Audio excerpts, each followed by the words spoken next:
I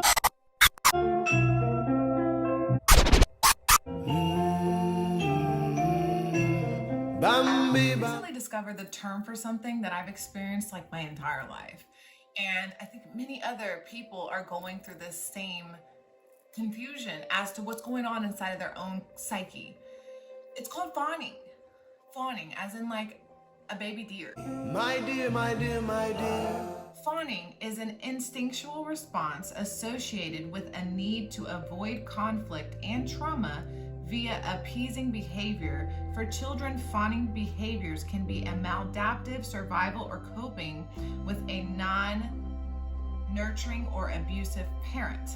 Now, for me, what I realized about myself is I was constantly trying to please other people, like to the point where it was like affecting my health.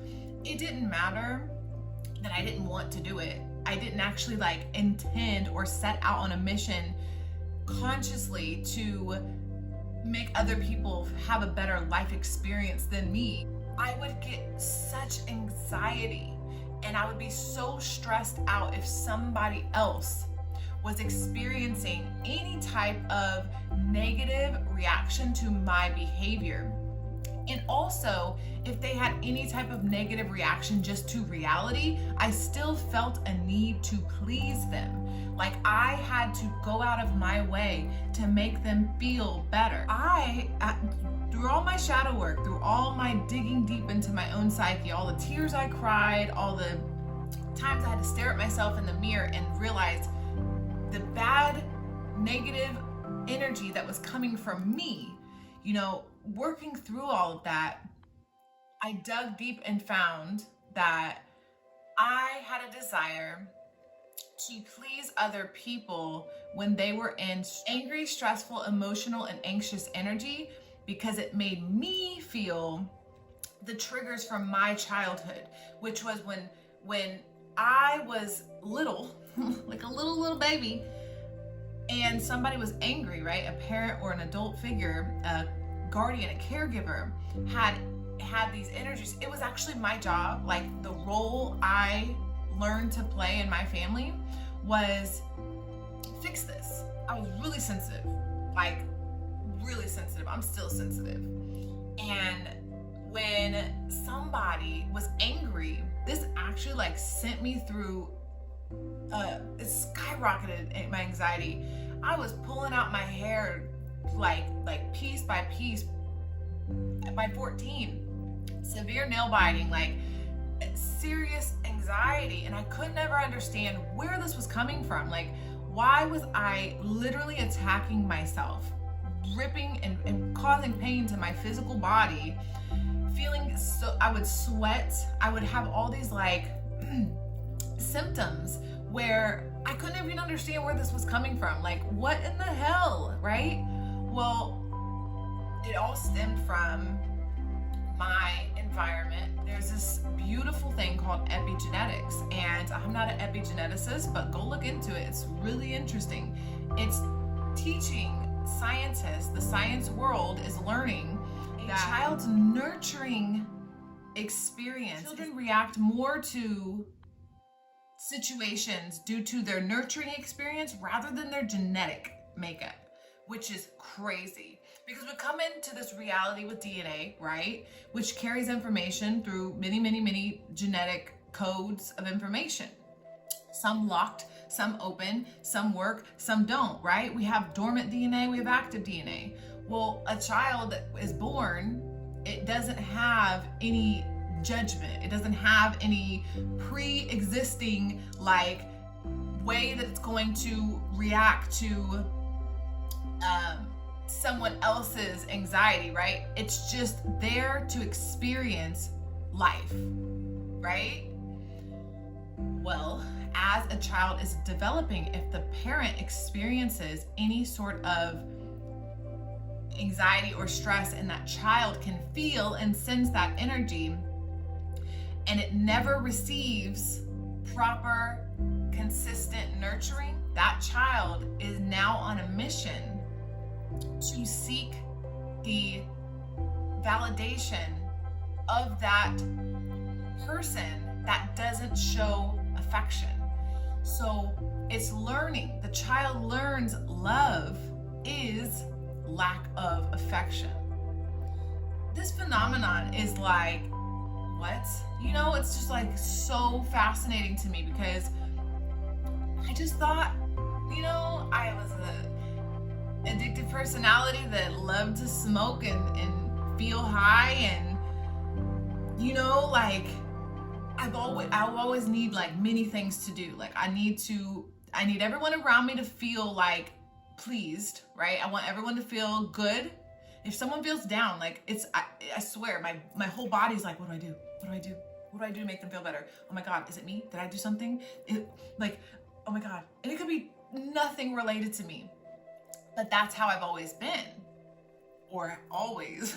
What age? I don't know. Was I 3? Was I 7? I have no idea, because my childhood is blacked out. I can remember like a couple memories, right? But I did learn that I was there to respond to energy in a way that I was there to fix. I was the fixer. Like, how can I fix you? How can I make you feel better? What do I need to do to be accepted in this family unit? Like, I submit. Like, I was a very submissive child. I never learned my strength or my confidence. I wasn't confident. I was insecure because of my skin and my body and everything about me. I didn't understand what was happening. Like, I'm still, as a grown adult, like trying to figure these things out.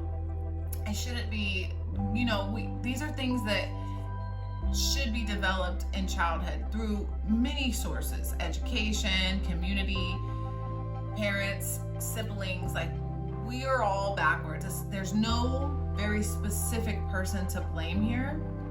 It's very much so community. It's very much so the way that we've developed society. And children are running around confused. Like, what do I do? Do I, like, is my parent mad at me? Does my parent hate me?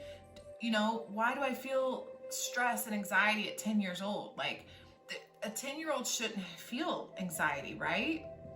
Because there should be someone around that's older that has the ability to step in and notice that child is experiencing stress and anxiety, right? To help them work through it, because that older person has wisdom to share to the younger person.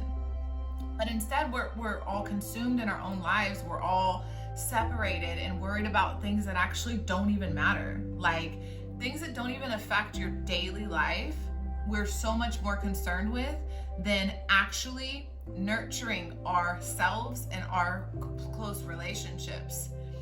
I think the first step is, you know, if you can recognize, like, man, I do care and I do tend to people please, or I do tend to go out of my way to like make sure everyone else is good, even when I'm not good. When I'm at a low, I'm still more concerned with everyone else. Like, if you have anything, if you can relate to that in any way, I truly believe the number one thing you can do is worry about yourself. What I've learned to do is, even though other people, you know, and this can make you feel like you're being really selfish, which is like the exact opposite of what you were doing before. So if you were constantly in a state of being selfless, it can be strange to be selfish. Like,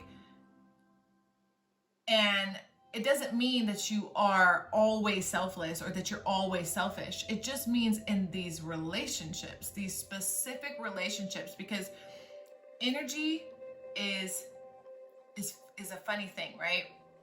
All things are energy. So if you have energy, if you're giving off an energy of like a giver, right? You're a giver. You're not a taker, you're a giver. You're going to attract givers and takers, because opposites attract and like attracts. I mean, you're just going to get both. But which ones are more natural to you? As a child, which ones did you learn? Which ones through your DNA which parts of you activated as you developed to recognize those individuals as your people. So if you grew up in abuse, right? If you were physically abused and yelled at and beaten and like your self-worth was diminished, as you get older, really, really stable and comfortable and normal people are gonna seem so freaking weird.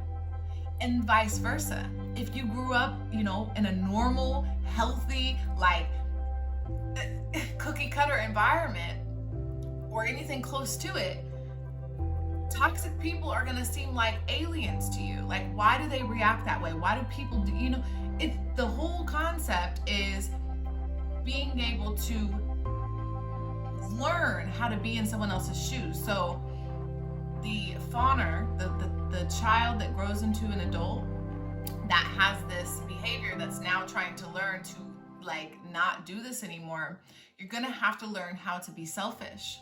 And it doesn't mean always be selfish, like take everything that you ever have and like hoard it. It just means learn that sometimes it's okay to say no. And when you say no to someone you've always said yes to, oh my gosh, watch, it's going to get ugly. This person, these people, these energies, these environments, it could be your boss, it could be any type of situation. The first time you say no to someone you've always said yes to, trust and believe that boundary that you're trying to set is gonna get like, they're gonna try to trample over it. That boundary, they don't even, you've never put up boundaries. That's the whole concept. You were never trained and taught that boundaries are healthy and safe. So if you start putting up boundaries to people that walk all over you or that take more energy from you, because the whole point of being selfish is to sit in your energy and nurture it. You're trying to nurture yourself because you weren't nurtured. So when you start nurturing yourself rather than the people that are relying on you, that are refusing to do their work, that are refusing to accept their issues, their toxic energy, they're immediately going to start pushing back, like, hold on. And they may not directly say this, but you're telling me no? Like, when did you start saying no? I need this now. Can you like come over now? Like, and especially, you know, I've noticed that what these people like to do is they prefer to get you in an environment where you're isolated and alone. Because if you're alone, then they can play their mind, you know, Jedi mind tricks on you, where they're like, they got ways to get into your psyche, because your brain is, you're a Bambi, you're a fawn, a baby deer, and they're a predator. So in order to keep feeding off of you, in order to keep going inside of your psyche and sucking your energy, they have to get you alone and vulnerable. It's literally like the three little pigs and the wolf, right? That you need a strong house here. You gotta learn that don't be alone with these people. Set these boundaries and document stuff. Like, I've learned that documenting things is really, really important, because it can be really scary when even if you're an adult deer, right? You're now an adult deer trying to be an adult, do adult deer things, but you have the internal emotional state of a baby deer, of a fawn. You're so sensitive and vulnerable and naive to reality and to the dangers and to the predators that you have no chance. Like a baby deer running around in the field all alone, think of how many predators are like, lucky day for me, I'm just gonna go snatch that little deer up. It's really about saying to yourself, do I want to be a pushover? Do I want to be the leader of my life, or do I want to continue to allow people to constantly take more? You know, your boss could be coming to you and saying, you know, I just need you to work more hours because you always do, and like, I need you to do it. So be here and do what I say, right? And you always do it. You're always that person. You never go out of your way. Or someone's always late, right? Always late to a meeting with you. you're always supposed to meet at this time or whatever, or you're supposed to be their manager or their boss, and they're constantly taking advantage of you. It's like these energies attract magnetically, literally. Your magnetic field is attracting people that choose to use you because you're easily used. And for people that are either lazy or they go out of their way to find people to do things for them, they're seeking out your energy. That's how it's magnetism. And I'm just trying to help you be a stronger magnet to attract stronger energy and people that are more likely to do for themselves, so they can also share and do with you. So you can have the things you desire and that feel good when you go home. Like a lot of the times I feel like fawners, making up terms here, go home and that's their safe space, right? You go home and you're safe and you're comfortable and that's if you're alone. Because if you're in a house with somebody who's either abusing you or taking advantage of you, you might not feel safe at home. But there is a safe space. Most people have a safe space. Wherever that is for you, that place is so safe feeling to you because it's yours. You've created it and you've separated it from the people that wish to take. So it's like, how many more spaces can you create in your life where these takers aren't going to interfere with what you've got going on? Being selfish is really hard. Like, it's really, really hard. And I'm learning that there's a balance. There's a balance to being selfish and selfless. This could even be a child. A child can grow up, right? That you've always given to this child, or you didn't give enough. However it played out, this child can grow up to be an adult. You can be an adult parent or however, and your child's like, give me, give me, give me. And you've always given, right? And you start saying no. Oh my gosh, the tantrum that can happen from there. Like, excuse me?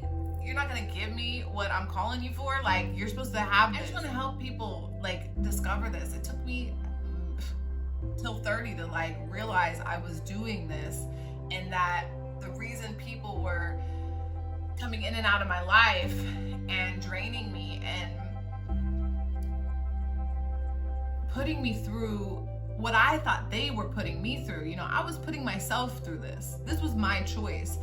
At some point we have to say, okay, I'm making the choice and I'm actually attracting, I'm putting off this vibration. This energy that I'm sending out, this signal, this frequency is mine to own. Look in the mirror and really look at yourself and think, am I actually setting boundaries with people? Am I telling people that it's okay to cross the line with me? This could be so many things. Do you actually consciously make choices for yourself, or are you doing what others want you to do, what others are comfortable with you doing? Where is your limit? As a child, I didn't learn boundaries. I didn't really know you were supposed to set boundaries, honestly. I don't know if that's taught or how we're supposed to be educated on boundaries, but I feel I didn't learn them. I feel I thought both ways, the extreme of both ways. Either there was too little in one area or too much in another, right? I had an extensive amount of freedom and an extensive amount of I can do what I want. So I was extremely rebellious, went against authority to the point of dropping out of school and doing drugs and things that I shouldn't have been doing. Versus the other side, where when it comes to nurturing and love and compassion and touch and stuff, that was very non-existent. So it's the two extremes for me developed into this adult that is now in this strange back and forth with people. And I've had to learn, boundaries are healthy, boundaries are important, and whatever I feel comfortable with is what is most important and top priority. Because those that don't wish to accept my boundaries, those that want to cross them, they can go elsewhere and they're going to go elsewhere and find someone else, because I don't accept or allow this line to be crossed. Even though it's uncomfortable at first, it takes practice, it takes time, it takes effort and energy, but you can change. Energy is constantly in a state of evolution. No energy is not non-transferable. You can transmute energy into anything you desire. So if you want to be something or be greater or change the way that you've always been, the DNA is mutable. This is not something that has to be fixed. And you can change anything about you, your identity, your coming out with a new you. We see people do it all the time. So believe that you have the ability. It's sometimes hard when we live in the past and ruminate and focus on the future. But just right now, what could you do today? Right now, like set a boundary. What's a boundary that you have? Do you have any boundaries? Do you tell people that they can do whatever they want? Or do you say, I'm not comfortable with this. This actually doesn't make me feel safe. I don't feel comfortable. I don't feel like this is what works for me. I accept that that's what works for you. But in order to exchange energy, to have a relationship, this isn't going to work for me. It's just as simple as that. And when you get the pushback, you have to be able to be strong enough to say, okay, I again accept you where you are, but I'm going to have to go this way. And eventually that person's going to go find someone else. Go find someone else to prey on, because you're no longer prey. Someone that doesn't get pushed around. You stand in your power and you recognize that you're not weak. You have the strength. And if I can do it, so can you. So that's what I have. Thank you so much for watching. I really, really appreciate it. See you again next time.